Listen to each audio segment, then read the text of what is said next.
एक जंगल में बहुत सारे जानवर रहते थे।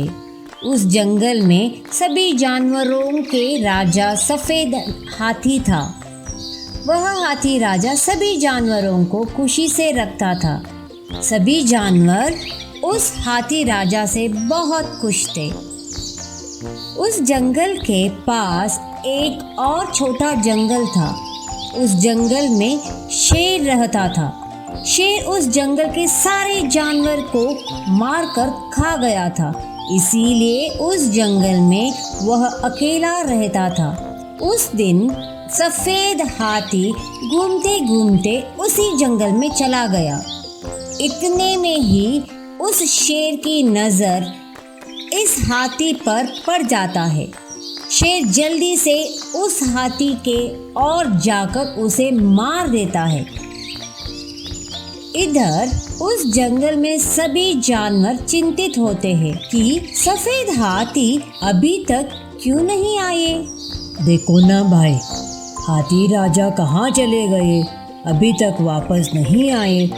राजा के बिना हमें बहुत डर लग रहा है।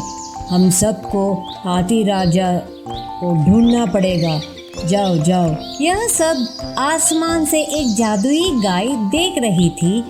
उस गाय को सभी जानवर पर बहुत दया आ गई और वो बोली, यह सब जानवर बहुत बड़े दयालु और मासूम लगते हैं। ये सभी जानवर अपने हाथी राजा के बिना नहीं जी पाएंगे, इसीलिए उस हाथी राजा को जिंदा करना पड़ेगा। जादुई गाय उस समय हाथी के पास जाती है और अपनी जादुई शक्ति से उसे जिंदा कर देती है।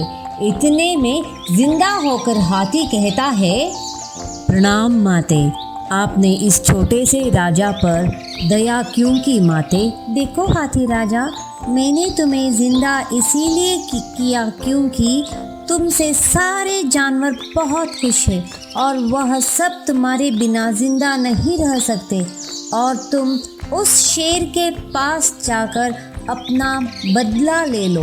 ठीक है माते, आपका बहुत बहुत धन्यवाद। ठीक है, अब मैं चलता हूँ। सफ़ेद हाथी अपने जंगल में जाते ही वहाँ सभी जानवर बहुत खुश होते हैं। महाराज, आप कहाँ चले गए थे? आपके लिए हम सब कितने चिंतित थे।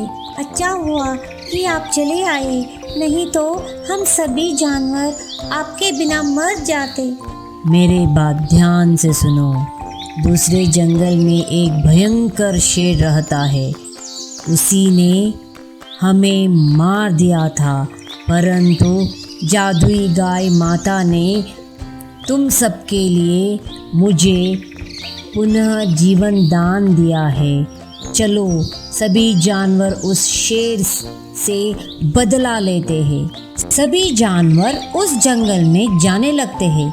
तभी उस शेर की नज़र सभी जानवरों पर पड़ता है। वह बहुत खुश होता है। वाह, आज तो मेरा भाग्य खुल गया। आज इतने सारे जानवर एक साथ भोजन के लिए आ रहे हैं। सभी जानवर उस शेर के पास पहुंचते हैं और पहुंचते ही हाथी राजा उस शेर पर हमला कर देता है।